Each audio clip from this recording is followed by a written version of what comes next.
rekan kru dan juga yang lain-lainnya ada di sini, para pemain semua divisi yang sangat luar biasa dari Credit Title. Kita lihat nama-nama yang tidak main-main, Pak. Ini gimana Pak Vincent dari Share Entertainment melibatkan semua pihak yang luar biasa ini dalam satu proyek besar ini, Pak? Silakan. Nah, ini menurut saya pertanyaan yang sangat menarik ya. First of all, saya melihat dari struktur plot cerita dan lain-lain,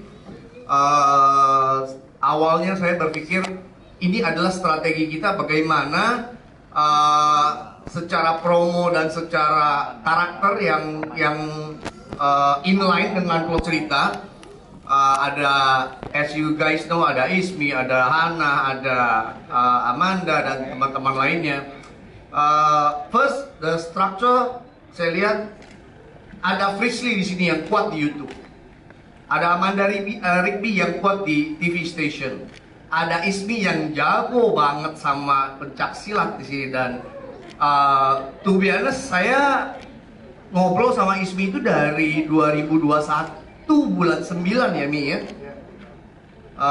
about this concept, and then saya bicara sama Tisa ini mengenai konsep ini 2019 before COVID, and then saya bicara lagi sama Iko di 2022 awal. Jadi it's a very long process about this movie. Tapi thanks God bahwa kita ketemu lagi dengan Billy yang menyempurnakan si plot cerita yang lebih demikian jadi sangat menarik. One thing guys, teman-teman pers, teman-teman media, yang saya sedikit mau sharing. Kalau teman-teman dulu, ya Gen Z saya nggak tahu ya. Cuman teman-teman dulu tahun 90-an, maaf ya saya sebut merek nggak apa-apa ya. Nggak apa-apa, Pak. Ada namanya dulu tim pemburu hantu. Ingat nggak? Tapi pada saat waktu itu kita hanya melihat, mohon maaf, para ustadz itu berkelahi dengan sesuatu yang tanpa kasat mata kita lihat. Lantas saya berpikir, Iko, bagaimana ini kalau kita gabungkan antara horor ini dengan actionmu, yang dimana as we know, Wise Team merupakan salah satu tim terbaik untuk bela diri, koreografi dan lain-lain di Indonesia Raya ini. Jadi lantas kita gabungkan semua jadi satu, kita mix semua jadi satu, ada drama antara ibu dan anak yang cukup kuat, ya. Jadi ada actionnya, jadi ada segala macam kombinasi di dalam film Marni tersebut. Nah, tapi balik lagi, setan tuh gimana sih berantemnya kan gitu. Saya rasa cuma Ismi yang tahu nih setan tuh berantemnya gimana. Kita nggak pernah lihat bos, setan tuh berantemnya gimana. Nah, disinilah tugas saya pribadi, tugas Billy, tugas Tisa dan Wise Team actually. Pada saat in the beginning. Tapi ya alhamdulillah semuanya berjalan dengan baik, berjalan dengan lancar. Ya saya harapkan terutama saya nggak lihat angka dulu, teman-teman media, teman-teman semua penjuru di masyarakat di Indonesia ini menyukai proyek kami. Itulah harga yang tidak bisa dibeli dan tidak ada angkanya. Yes, itu ya. That's my point. Thank you so much. Terima kasih Pak Presiden. Nanti kita ngobrol lagi dengan pertanyaan dari teman-teman media, tapi kita ke Mbak Tisa dulu. Mbak Tisa sebagai penulis awal dari film Marni The Story of Wewe Gombel, boleh Mbak ceritain dong ke teman-teman media gimana sih awal ide cerita dan kenapa Wewe Gombel yang dipilih, Mbak? Silakan. Baik, terima kasih. Seperti tadi yang Ko Hasan pernah sampaikan, jadi tahun 2019 ya Ko, Yes. Sebelum Covid, ingat banget waktu itu kita lagi seperti biasa kalau sama Ko Hasan tuh duduk-duduk menghasilkan karya lalu duit ya Ko ya. Jadi Amin. jadi cuman kayak lagi duduk-duduk aja kayak ngobrol, ayo Sa bikin apa yuk gitu kan. Ayo Koko mau bikin apa, tinggal ntar aku bikinin gitu kan. Terus beliau ini kan memang jujur aja kalau sama Ko Hasan tuh kita sebagai pembuat tuh merem, dalam artian beliau akan nyuapin kita, akan mancing dengan ide gitu kan. Jadi akan sangat mudah banget lah mendapatkan chemistry dari ide-ide Ko Hasan. Cuman waktu itu memang belum terpikir, pengennya tuh bikin horor drama ya Ko waktu itu ya, dengan kekuatan drama yang kuat. Karena Ko Hasan melihat saat ini peluangnya horor ya udah sekedar horor, sekedar nakutin, tapi nggak bisa bikin penonton keluar dari bioskop kayak ada rasa sedih, ada rasa baper, ada bonding dari penonton sehingga memungkinkan mereka ngobrol ke temennya, gila gue nonton ini tuh nggak cuma serem loh, tapi juga ceritanya bagus banget. Jadi kekuatan dari cerita itu yang kita cari awalnya. Lalu lama-lama karena Koasen ini blessing in disguise juga. Waktu itu kita sempat COVID, kita akhirnya vakum. Tapi kayaknya sel-sel otaknya Koasen nggak pernah vakum ya. Jadi beliau ternyata menemukan formula baru dan menemukan ide baru, yaitu mengembangkan konsep horor drama kita menjadi sebuah unique selling point yang luar biasa, yaitu horornya ini ada actionnya, lalu juga disupport sama Bang Iko, lalu Koasen tiba-tiba menemukan Kak Billy Christian, di mana ini menjadi satu tim yang kita merasa mudah-mudahan ini akan menjadi dream team untuk karya-karya dari Shen Entertainment berikutnya. Jadi itu tadi seperti Koasen bilang, mudah-mudahan teman-teman nggak cuman menyukai film ini, tapi teman-teman juga merasa kalau gila, ini film harus ada sequelnya. Amin. Amin. Insya Allah. Insya Allah, makasih Tisa. Selanjutnya kita ke Mas Billy Christian sebagai sutradara dan juga penulis di sini. Tepuk tangan dong untuk sutradara kita, Mas.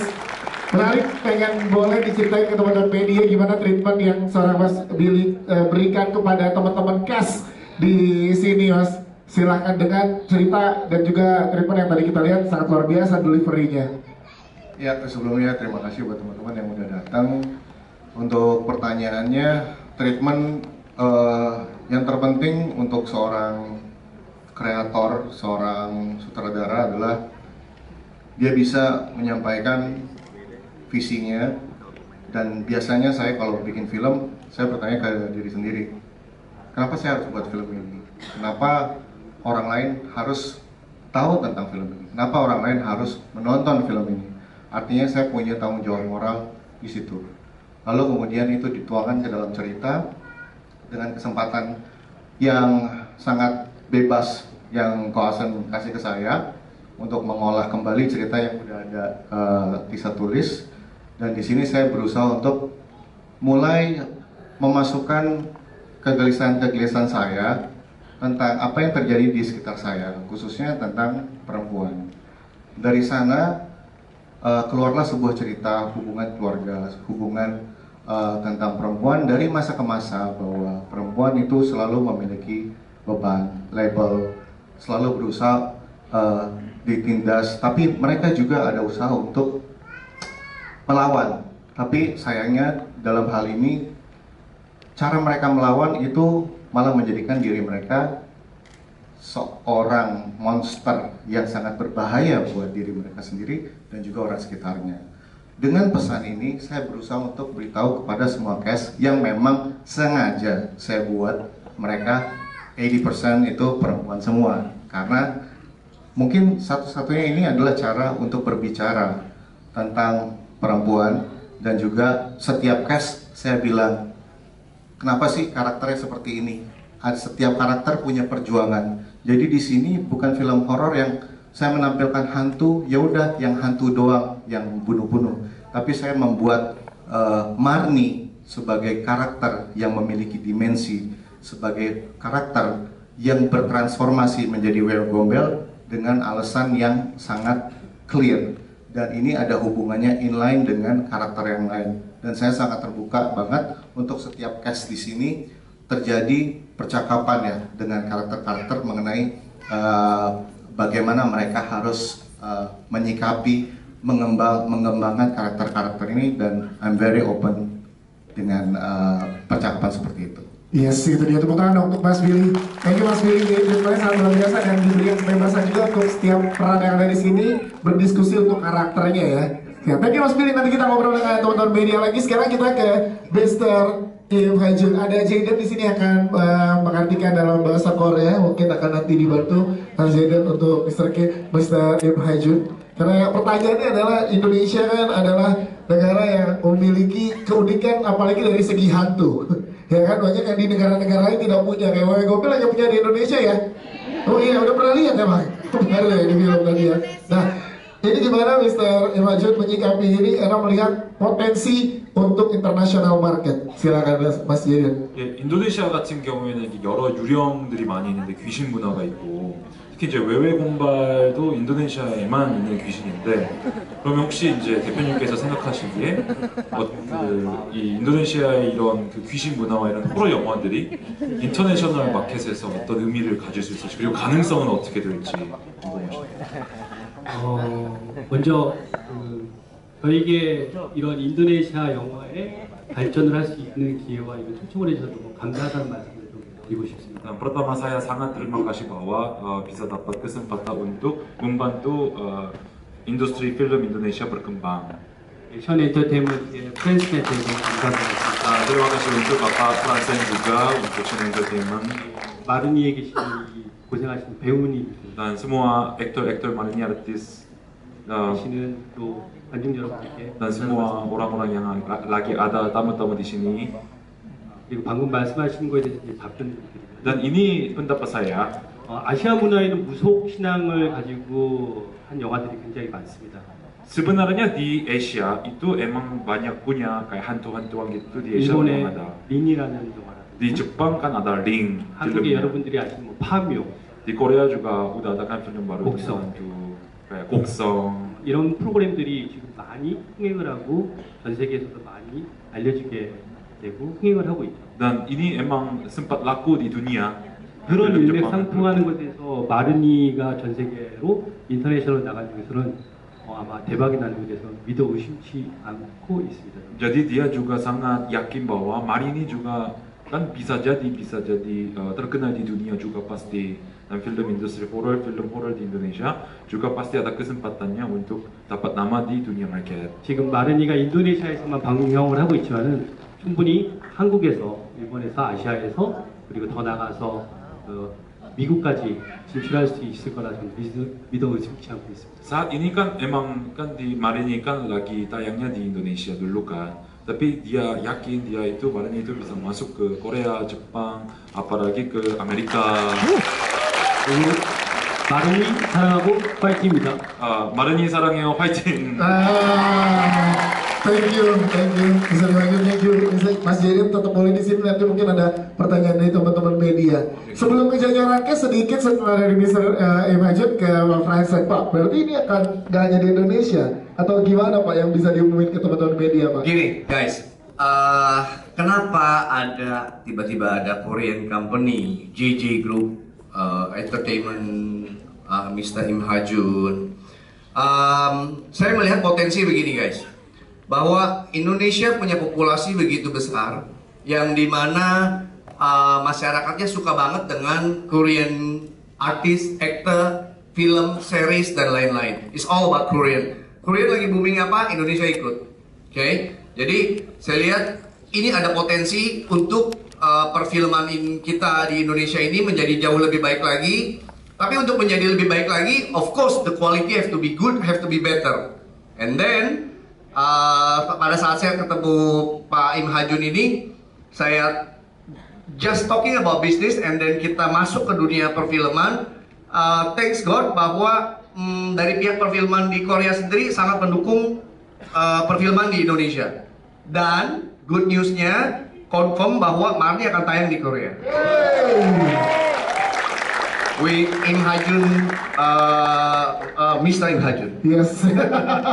Jadi katanya di Korea lagi kapan? Tunggu di sosial media ya. Pasti ramein dulu 27 Juni di seluruh Indonesia ya Pak. Teman-teman yang mau daftar ikut Korea, please daftar ya. Nah, yo mau berangkat lagi. Let's go. Thank you, Bang Fransen. Selanjutnya kita ke jajaran cast yang berada bersama dengan kita. Tepuk tangan dong untuk jajaran cast yang luar biasa. Yang pertama kita ke Ismi dulu nih. Ismi, tepuk tangan untuk Ismi. Akhirnya, Marni. Gak kena di sini Marni ya. Jadinya sebelah apa sayang sama Marni. Dua-duanya. Ada rasa itu, ada rasa haru, ada rasa empati juga. Ini gimana saat mendapatkan kepercayaan peran Marni untuk seorang Ismi Melinda yang punya layer sangat banyak dalam film ini. Silakan. Ya, sebelumnya terima kasih buat teman-teman media yang sudah hadir di sini. Gimana film Marni? Oh. Terima kasih sebelumnya. Saya juga seperti tadi udah dijelaskan sama Ko Asen. Pertamanya ini emang panjang sekali gitu kan. Pas waktu Ko Asen juga ngasih tahu sama aku, terus untuk menawarkan proyek ini dengan berbagai macam pergantian director, akhirnya ketemu sama Mas Billy dan dia luar biasa sekali, benar-benar make sense untuk aku di sini memerankan sosok Marni yang akhirnya nanti akan menjadi Wewe Gombel. Itu semuanya itu latar belakangnya itu jelas gitu. Kenapa menjadi Wewe Gombel, dia kenapa suka menculik anak-anak, itu semuanya alasannya jelas ada di film ini gitu. Dan paling aku suka itu ya di sini itu filmnya sangat mengangkat tentang perempuan, dimana ternyata perempuan itu sesakit itu ya kalau disakitin sama cowok. Wah, masuk betul banget. Aduh, siapa yang merasakan jadi Marni di sini kayaknya ada nih. Jangan ya, jangan sampai ya. Ya, dan waktu untuk menjadi Marni ini kan aku juga banyak tanya sama Mas Billy untuk seperti apa nih karakternya, mau dibikin seperti apa. Aku pastinya akan sharing karena Mas Billy yang juga yang meng-create karakter untuk menjadi Marni ini, dan lumayan cukup panjang dan melelahkan, dan yang pasti kalau untuk action ya itu sih udah hari-hari ya gitu. Cuman untuk kayak story-nya terus background story itu yang menurut aku itu adalah tantangan tersendiri, dan menurut aku mudah-mudahan memerankan menjadi Marni ini bisa sampai ke teman-teman yang udah nonton gitu. Amin. Terima kasih tepuk tangan untuk Ismina, thank you. Kita ke Amanda Rindy bersama dengan kita. Nih, boleh ceritakan juga gimana saat kamu mendapatkan peran ini, dan tadi mendelivernya ada actionnya juga, dramanya juga kuat bareng sama Hana dan juga Atar di sini. Ini boleh ceritakan prosesnya, silakan Amanda. Oke, halo teman-teman media semuanya. Siapa nih mau bantuin aku nyari Aan nanti? Mau giliran diminta bantuin pada takut. Bantuin nyari Aan. Jauh dong. Yang pertama pas aku ditawarin untuk menjadi Anissa ya, Anissa itu sebenarnya tadinya aku ada pergantian karakter sih.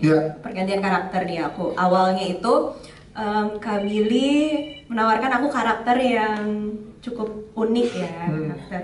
Tapi at the end diganti menjadi karakter Anissa. Dan di situ challenge terberat aku adalah karena aku belum pernah melakukan action sebelumnya. Jadi aku excited banget untuk dan grateful untuk bisa ada di sini, karena emang aku pengen banget join something yang ada actionnya juga, dan di sini dilatihnya langsung sama Wise Team lagi. Ya. Dan ini film kedua aku sama Shen Entertainment, juga sama Cole Franson. Dan pasti Cole Franson itu selalu ide-idenya out of the box. Yes. Always.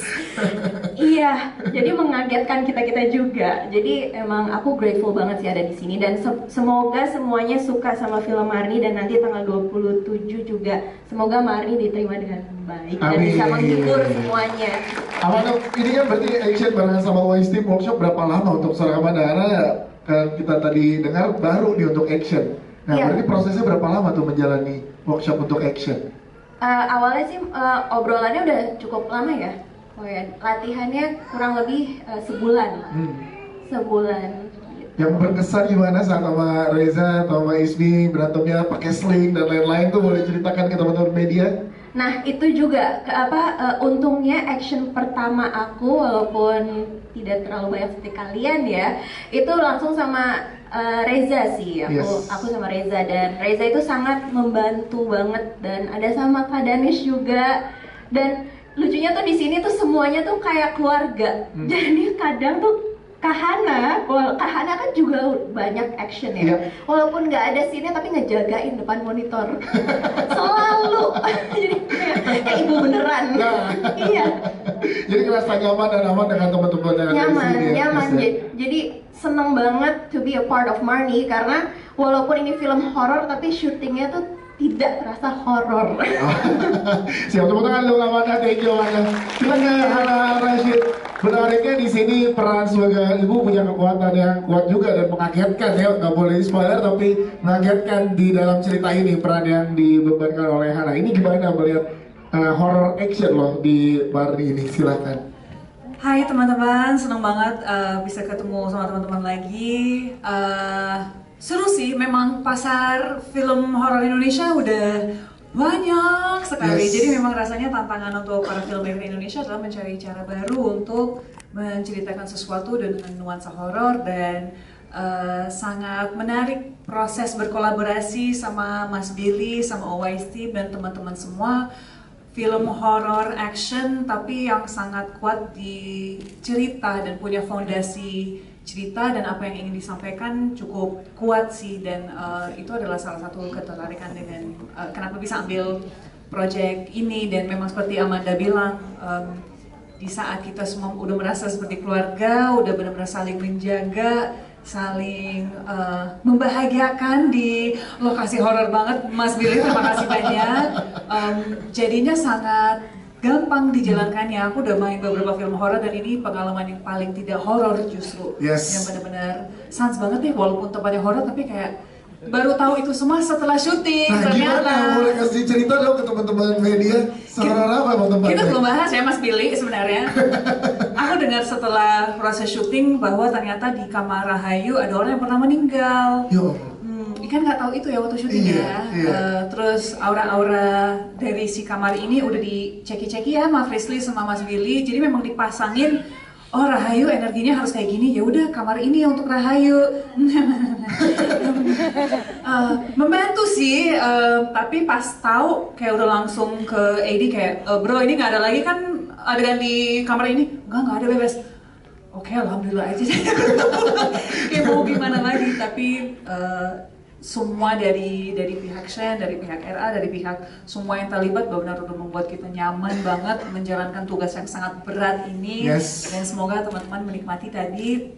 Semoga juga bisa bantu promosi nanti supaya di tanggal 27 ramai insya Allah. Amin. Terima kasih Hadar Rashid. Kita ke Reza Hilmanza.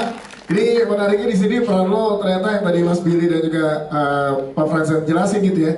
Yang semua di sini hitam putih gitu. Selalu ada abu-abunya juga. Nah, peran lo di sini menarik banget nih. Itu real, humanis banget gitu. Lu gimana ya menyikapi karakter Tama di sini, Zah? Silakan.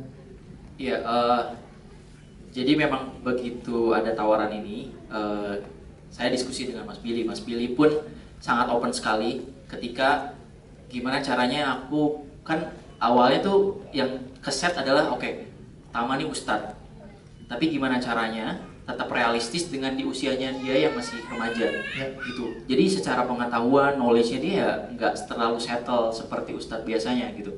Jadi aku diskusi sama Mas Billy dan dia pun sangat open dan aku juga beberapa sharing tentang ketika ada adegan apa yang kira-kira bisa dimasukin sisi realistisnya itu, makanya mungkin terlihat sedikit abu-abu atau ini gimana sih dia tuh beriman atau enggak sih gitu kan, mungkin jadi kayak gitu. Tapi memang karena aku pengen membawakan Tama ini sebagai anak muda yang ya masih jernih untuk mencari jati diri aja gitu, walaupun ilmu agamanya dia kuat secara karakter, tapi sisi realistisnya dia masih ada, anak muda gitu, kayak masih senang liatin cewek gitu-gitu. Jadi ya menarik sekali sih, maksudnya terus prosesnya juga sangat menyenangkan dengan semuanya, untuk jaga chemistry-nya juga sangat gampang sekali sih. Ya, karakter yang baru lagi untuk seorang Reza Hilman ya. Siap. Siap. Terima kasih Reza Hilman, bukan dong. Sekarang kita ke Atar. Tuh, gimana kenceng dong untuk nih. Atar gimana? Boleh ceritain ke kakak-kakak media di sini, ke teman-teman penonton yang ada di sini, proses kamu ada proses syuting bareng kakak-kakak di sini tuh seseru apa sih pada saat di sana untuk karakter Aan? Atar silakan. Halo semuanya.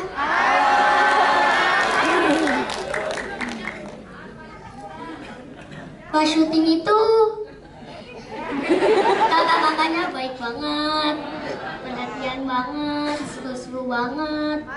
Terus kita ya malam ya tahu apa suka makan Indomie bareng.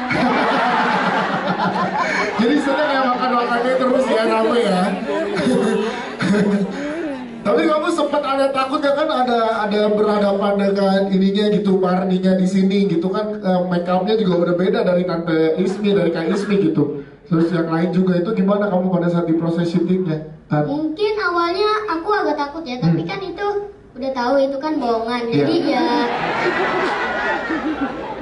ya have fun aja, seru-seru aja. Kalau ngobrol sama Om Billy gimana sih untuk karakter Atar memerankan Aan? Apa? Ngobrol gimana sama Om Billy untuk karakter Aan? Gimana ya? Iya. Apa gimana? Kadang aku suka mijitin Om Billy. Oh, jadi kalau lagi break kamunya mijitin Om Billy ya? Iya, tapi seru ya, mau lagi barengan sama kakak-kakak yang ada di sini syuting lagi mau? Dong, mau seru ya? banget, kakak-kakaknya baik banget. Baik ya, tuh apa tadi ada yang bilang Magrib jangan kemana-mana katanya.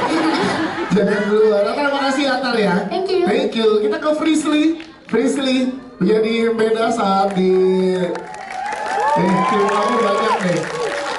Menjadi pembeda saat masuk membuat keadaan jadi lebih clear dan tahu nih mau pada kemana karakter-karakter ini. Gimana saat kamu dipercaya menjadi karakter Poppy ini, Frisley, silakan. Oke, selamat sore semuanya. Jadi sebenarnya kalau ditanya karakter Poppy sama Frisley itu mirip-mirip, karena sama-sama bisa melihat. Cuma bedanya waktu dikasih tahu sama Kak Billy, Fris ini bakal ada action, walaupun tidak se-action teman-teman lainnya. Itu aku awalnya mikir kayak, ini yakin Kak aku bisa action, karena aku sadar aku paling kecil di antara yang lain. Kayaknya kayak kalau dibanting tuh aku kayak emang yakin bisa gitu. Terus aku sempat mikir pas dikasih tahu ini sama timnya Waze Team, aku udah mikir keren sih, tapi apa alangkah baiknya aku nginep di kuburan aja ya. Kayak lebih seru nginep di kuburan berantem ya. Tapi ternyata Kak Billy tuh memang surprise juga pas ngasih tahu kayak Frisley pokoknya di sini kamu cuma perlu bawel, jadi kalau di lokasi boleh ditanya sama temen-temen. Di saat mereka lagi diem, aku wajib bawel. Yes. Karena aku emang harus ngebawelin mereka, apalagi Kamanda. Terus juga iya wajib. Terus juga karena di sini rata-rata penakut, jadi nggak boleh di lokasi ngebahas horor. Nah, kalau nggak dipelototin sama Kak Daniel, Kak Hana, Kamanda. Dan kebetulan ini bukan kali pertamaku kerja bareng sama Kak Billy. Jadi aku udah tahu pasti Kak Billy milih tempat yang selalu punya cerita, background cerita yang serem. Dan dipercaya menjadi Poppy, sangat-sangat merasa bersyukur bisa gabung di Shine Entertainment. Makasih juga Ko Fransen, karena pas ngobrol Ko Fransen langsung ngajak aku keliling kantor kebetulan. Sambil nanya nggak Ko Fransen? Nah ada itu iya. Jadi diajak keliling kantor, aku kira kayak, oh ini ruang meeting yang enggak. Coba di sini ada setan apa? Ya ada poin kayak gitu. Tapi syuting ini tidak berasa horornya, walaupun lokasinya beneran serem. Dan sangat fun, jadi kayak mereka ini bukan sebagai partner kerja, tapi sebagai keluarga kedua. Frisley, terima kasih Frisley. Itu di lokasi beneran serem ya? Serem banget, beneran. Itu tempat pembantaian tentara Jepang. Oh, wow. Untuk nggak ngomong-ngomong pada saat lagi syuting ya? Nggak boleh. Nggak boleh, sekarang boleh diberaskan. Terima kasih Frisley. Kita ke Sherifah Danish. Wow. Kita lihat begitu berkesan karakter Irma di sini. Setiap karakter Irma datang selalu dapat sambutan yang luar biasa, tepuk tangan dan juga sorangan meriah. Payungnya mana katanya. Memang horor bukan yang pertama untuk seorang Sherifah Danish, tapi peran ini pasti berbeda dong dari yang sebelumnya. Dan apa yang buat Sherifah Danish, oke, ini beda dan mau nih ikut tergabung di proyek ini, silakan. Sebelumnya terima kasih untuk semuanya yang sudah hadir di sini bersama-sama untuk menonton film Marni. Semoga semuanya suka dan bantu sebarkan untuk promo film ini supaya nanti tanggal 27 Juni pasti ya kita semua nonton film Marni ya.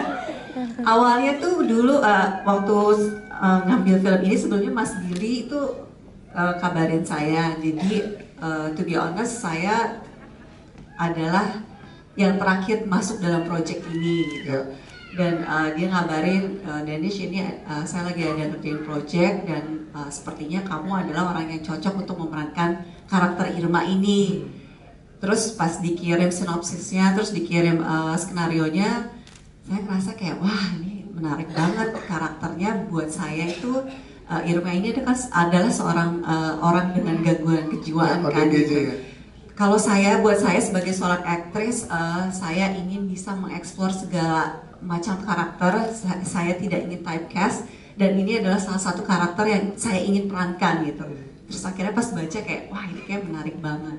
Akhirnya ya udah, terus ada juga di Mas Billy bilang akan ada koreografi action gitu. Terus itu juga salah satu genre yang buat saya tuh, itu salah satu genre yang selalu saya kecengin lah ya gitu. Saya tuh kayak aduh kayak seru banget kalau bisa main action gitu. Dan Mas Billy bilang ini ada sedikit koreografi actionnya. Akhirnya setelah masuk itu ketemu dengan semua karakternya yang very helpful untuk tenggat waktu yang cukup sempit tapi bisa bisa into the character segitu cepatnya, dan saya merasa sangat terbantu dengan semuanya. So thank you everyone. Terima kasih banyak. Ko ASEAN juga sangat membantu semuanya, jadi buat saya ini terasa mudah walaupun dengan waktu yang sempit. Dan film ini menurut saya film yang benar tadi kata Mas Billy, mengangkat cerita tentang perempuan dengan segala kekompleksannya, perempuan dengan segala layernya. Dan film ini juga film horor yang tidak hanya horor tapi juga ada keluarganya. Sherifah Danis, tepuk tangan dong untuk Sherifah Danis. Terima kasih. Kita Matias Mucus. Papa Mucus. Kita di awal kita lihat sebelah saya tadi ada yang ngomong kayaknya dia nih yang pegang semuanya nih, rahasia nih. Sebelah saya bisik-bisik gitu Mucus. Membawa jalan cerita ini dipercaya di film Marni The Story of WW Gombel. Gimana bergabung dengan tim yang luar biasa ini? Pak Matias Mucus, silahkan. Bergabung dengan mereka ya luar biasa banget. Tapi anyway saya mau bilang terima kasih untuk media. Arul terima kasih. Pak Romi dari LSF terima kasih. Ya, saya gembira dan excited setiap kali ditawari film horor. Karena sebagai orang drama, tiba-tiba saya jadi ada bagian di horor. Saya pengen tahu endingnya seperti apa ya karakter saya. Itu selalu beda. Kalau drama itu ketahuan tuh ujungnya seperti ini, karena sering banget saya mainkan. Tapi kalau horor itu ujungnya nanti jadinya apa? Cuma sutradara yang tahu. Nah itu misterinya di horor itu yang membuat saya tuh seneng ikut terlibat di dalam proyek ini. Makasih Pak Branson. Terus apalagi pertanyaan lo? Gimana ngedalamin karakternya berarti? Karena kan kecil. Rahasia. Iya, cerita ini memang rahasianya ada di saya dan ada di penulis skenario. Iya. Kita berdua memang pegang rahasia. Dia nulis, saya yang menjaga rahasianya. Ya namanya juga, tadinya saya meminta peran itu jadi Bu Lurah, bukan Pak Lurah. Karena dari tadi mau ngomongin masalah perempuan, mengangkat harga perempuan. Lah saya gimana? Dia laki-laki loh Mas, detik ini saya masih laki-laki. Anak saya juga udah perempuanan gitu, cuma lihat dandanannya. Ya kan? Jadi ya anyway, saya sebagai orang tua minimal di proyek ini saya menjaga mereka lah. Mengayomi mereka, jangan sampai kebablasan. Walaupun saya berharap bablasan sekalian gitu, supaya perempuan juga ada salah-salahnya, nggak cuma laki-laki terus yang disalahin. Kasihan loh laki-laki itu selalu disalahin. Ya, bener sakit kadang-kadang. Ayo Tisa, judul baru. Sakitnya hati laki-laki. Tapi luar biasa Pak Fransa selalu memberikan nuansa dan inovasi yang baru dalam setiap produksinya. Kita jaga aja terus Pak Fransa supaya dia tetap konsisten di bidang ini. Amin. Thank you. Terima kasih dengan Pak Korea. Terima kasih sudah mau melibatkan diri di dalam perkancahan dunia film nasional. Mudah-mudahan nanti WW Gombel bisa hijrah ke Korea. Ya, Pocong bisa hijrah ke sana. Kita bikin cerita bahwa hantu-hantu Indonesia itu hijrah ke Korea semua supaya lebih mendunia, karena sirkulasi dunia itu dipegang sama Korea.